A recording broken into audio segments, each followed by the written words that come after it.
Hello everyone. Today I will be providing a showcase of all the features and items in Iron Spells and Spellbooks, the latest update. The first thing is Spellbooks. Iron Spells has a wide variety of spellbooks and with the latest update added a new one. The beginner spellbooks are the Flimsy Journal and Ironbound Tome. The Flimsy Journal can be easily crafted with paper, string, and copper, while the Ironbound Tome is slightly more expensive, requiring less paper but with the addition of leather and chains. Next up on the list, you'll have to go to the Nether for the Apprentice and Enchanted spellbook. The Apprentice spellbook holds 8 spells, is made with gold, arcane essence, and hogskin. Hogskin is required for some of the higher tier spellbooks. It's dropped by hoglins in the Nether. The Enchanted spellbook is made with 2 diamonds, 4 hogskin, 2 arcane cloth, each one of which is made with 1 wool and 8 arcane essence, along with 1 enchanted book. The enchantment on it doesn't matter, it just has to be enchanted. The Rotten spellbook is more of like a starter game spellbook if you happen to find a catacombs early on. They have 8 spell slots and make it so you will take more damage from spells by weakening your spell resistance. By combining the Rotten spellbook with a bunch of items like 2 arcane cloth, a spore blossom, an amethyst cluster, a honey bottle, and a glow ink sac, you can create the Druidic Tome, which boosts nature spell power. Next up is the Villager Bible. It boosts holy spell power. It can only be obtained by trading with a priest villager who is actually a spellcaster. Oh look, one has magically appeared. You can obtain the Bible by trading a translated version of the Archivoker's logbook. To find the Archivoker's logbook, the priests actually help you out with that. You can give them 24 emeralds in exchange for a map to an evoker fort. In the second floor, there will be a lectern with a logbook on it. You won't be able to read it, it will be untranslated. In one of the cages surrounding the central fort, there will be a wandering trader in a cage. You can trade the untranslated book along with a stack of emeralds to retrieve the translated version. To obtain the Fire Spellbook, otherwise known as the Blaze Instruction Manual. It is simply a rare drop from blazes, so if you want this one, just kill a ton of blazes. It's not that hard. Unless you're not immune to fire, then it's pretty hard. With the recent update, they have added a spellbook to boost blood spell power, the Cursed Doll. It also provides a slight boost to the spells Blood Needles and Acupuncture. It is crafted with a ruined book, 2 arcane ingots which are made with arcane essence and copper, gold, or iron, along with 4 bloody vellum. Bloody vellum is made by combining hogskin along with blood in an alchemist cauldron, so that's lovely. Next up is the Necronomicon. It does not provide a boost to blood spell power specifically, but does have blood-themed spells. It is a boss drop from the boss known as the Dead King. The Grimoire of Evocation is specifically designed for evocation magic, and as it boosts evocation spell power, it is a rare drop from evokers or the Archivoker. The Dragonskin Spellbook boosts Ender spell power. To make it, you need 1 ruined book, 2 obsidian or 2 crying obsidian, along with 6 Dragonskin, which is dropped whenever you kill the Ender Dragon. Finally is the Ancient Codex. It does not boost any specific thing. It's more like a jack of all trades. It's made with a ruined book, 4 arcane cloth, a netherite ingot, 2 vials of blood, and a bottle of lightning. Next are the staves.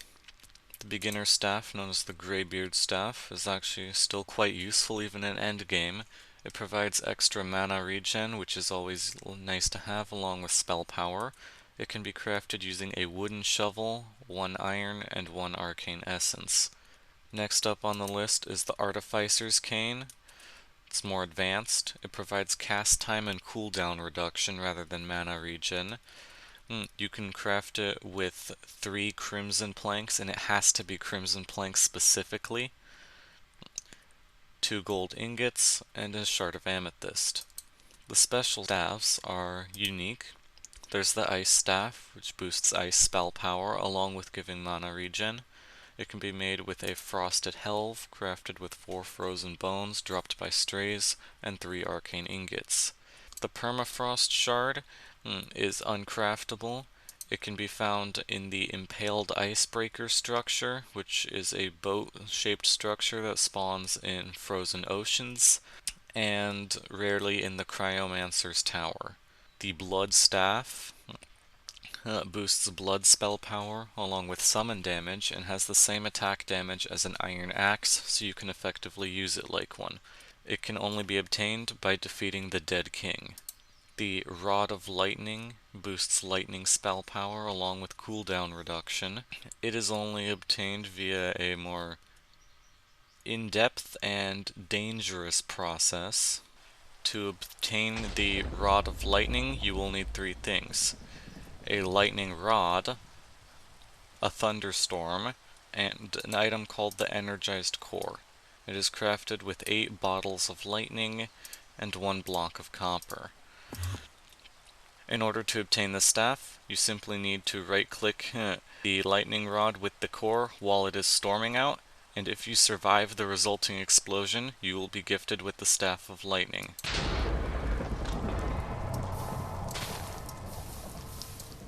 I recommend standing back. The final staff, known as the Pyrium Staff, not only looks sick as heck and has a miniature sun floating on it, but is also one of the more difficult to make. The staff is made from an ingredient known as pyrium. It is only found from vaults in the new Citadel structure, which is quite dangerous. Next up is wizard armors. For the basic wizard armor, there's Wandering Magician armor.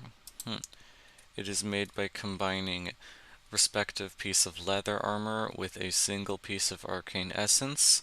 The armor has the same stats as iron and gives 25 extra mana per piece. The Scarecrow armor is the next step up from Wanderer armor. It has better stats but is more expensive to craft. Scarecrow boots can be made with arcane cloth and hay bales. The leggings can be made with arcane cloth, hay bales, and 3 pieces of leather. The coat is made from arcane cloth, leather, and more hay bales. And the Scarecrow hat is made from a carved pumpkin, arcane cloth, and a leather hat. The armor has the same armor stats as Diamond, but trades off the armor toughness for extra mana per piece.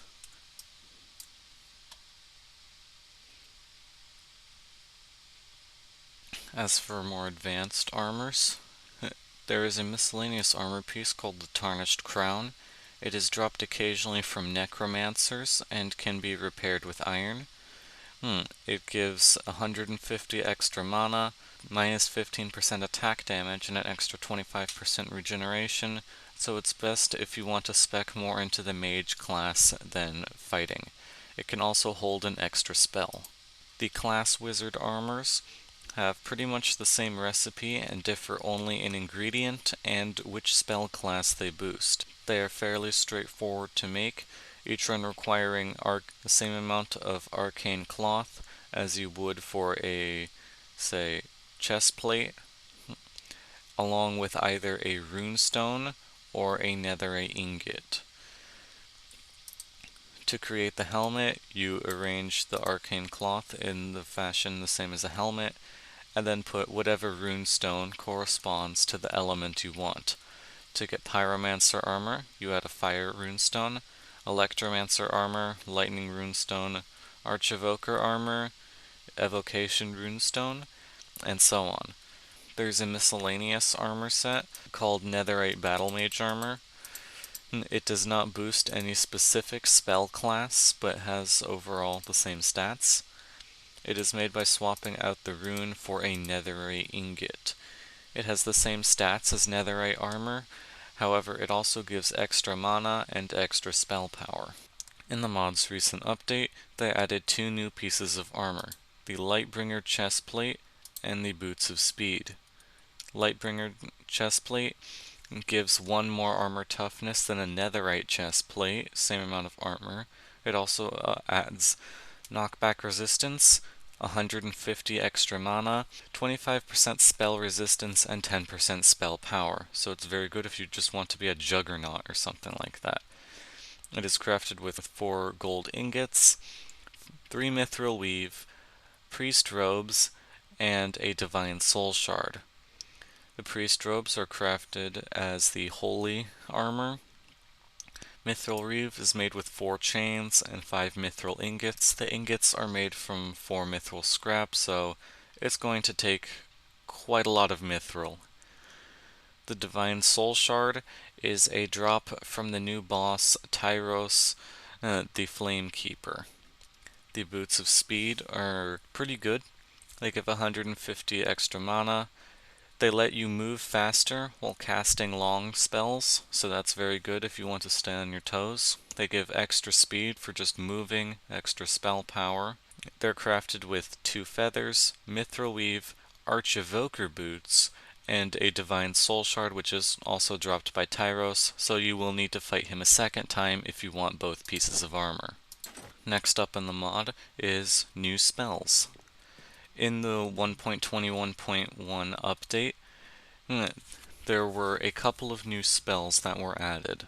The first of the new spells are 2 from the Holy class. The new Cleanse spell. When you cast this spell, it will create an area around you, removing negative effects from you along with anyone in the range, so it's very effective against things like witches or cave spiders. The Sunbeam spell is currently one of the best offensive spells in the Holy class. It calls down a freaking Divine Smite to annihilate your enemies. So that's very fun. Next up is a new spell for the Ice class, Ice Spikes. When cast, it creates a line of icicles in front of you. The next new spell is actually a new spell for the Ender spell class, Summon Swords.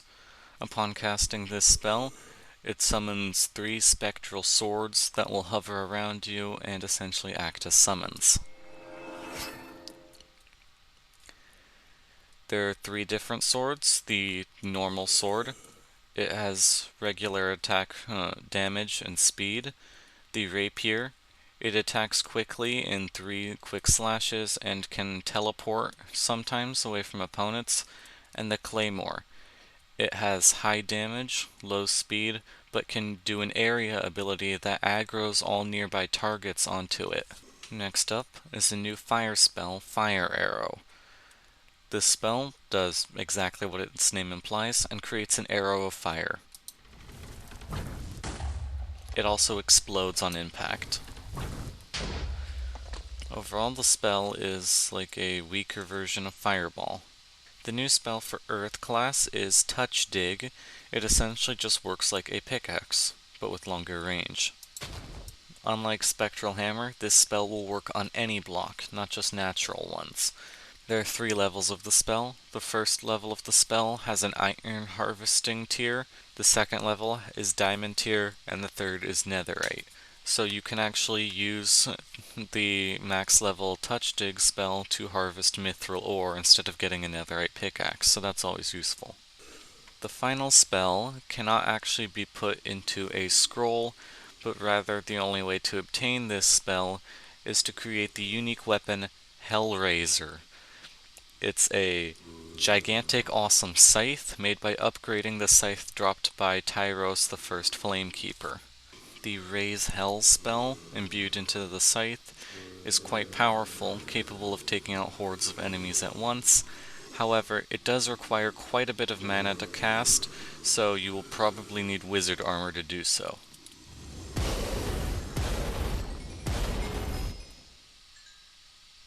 Yeah, it's pretty powerful. Some of the new artifacts this update adds is the Ring of Expulsion.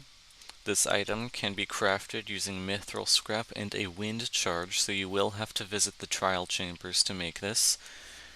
It has a 10-second cooldown, but whenever you get attacked, you emit an explosive burst of air, which is just the wind charge effect, so it knocks enemies back. Next up is the Ring of Visibility. If you wear it, you can see things that are already visible. This is similar to the Ring of Invisibility, a joke item. I don't know if it has a hidden purpose, so I recommend experimentation. The Amulet of Teleportation is pretty similar. It cannot be crafted, and I'm pretty sure it's also a joke item. Whenever you attempt to wear this, it simply teleports off your neck and onto a random location around you. The final item on this list is the Signet of the Betrayer. It is dropped rarely by Echo of Tyros, the first Flamekeeper. It is the only item in the game that boosts Eldritch spell power, and its passive ability is to deal extra damage to creatures based on their max mana, so it's very effective against other wizards. Finally, we'll be taking a look at some hidden or in-dev items in the mod, which you can only access through commands.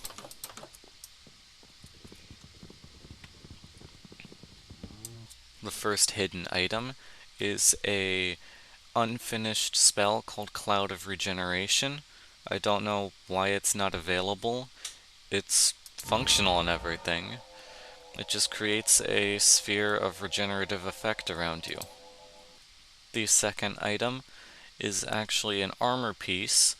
If you type /give your player name Iron Spells and Spellbooks Gold Crown, you obtain a golden version of the Tarnished Crown, which I am assuming is made by the mod dev Iron. Wearing this hidden item grants you 20 armor, 20 armor toughness, 2000% knockback resistance, a total of 10,000 mana, and 90% cooldown reduction. So if you have access to commands, you can pull some major shenanigans with this thing. The next hidden item is a ring called the Ring of the Lurker. This item gives you a passive with a 15-second cooldown. Whenever you're invisible and you attack something with it, it deals an extra 50% damage. The next item on our list is a special sword called Misery. I am assuming this is dropped from one of the hidden mobs that I will go over shortly. Our next hidden item is the Nun Scroll. This item does not actually have any function. It's just a debug item as a scroll with no spell in it. Its only effect is doing nothing. Yay. The next hidden item is the Wimpy Spellbook. By running a certain command, you can give yourself a spellbook with randomized spells. The spellbook in question will always be the Wimpy Spellbook. The final hidden item on our list is the Staff of the Nines. I don't know if this is a reference to anything, but as you can see, it is quite literally a gun on a stick. And it works like one too. It has some recoil and creates smoke particles, but other than that, it has 0 cooldown. So if you have access to commands, you can get yourself gun stick.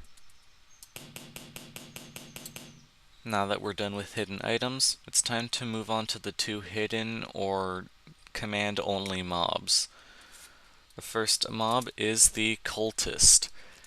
I'm assuming these guys are going to be the blood-themed wizard enemy, so we're going to get more wizard enemies.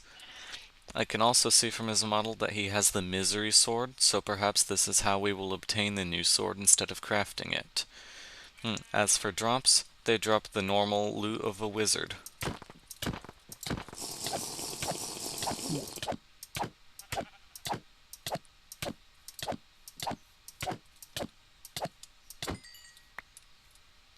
These guys appear to drop blood runes, ink, and blood scrolls, similar to the other wizards.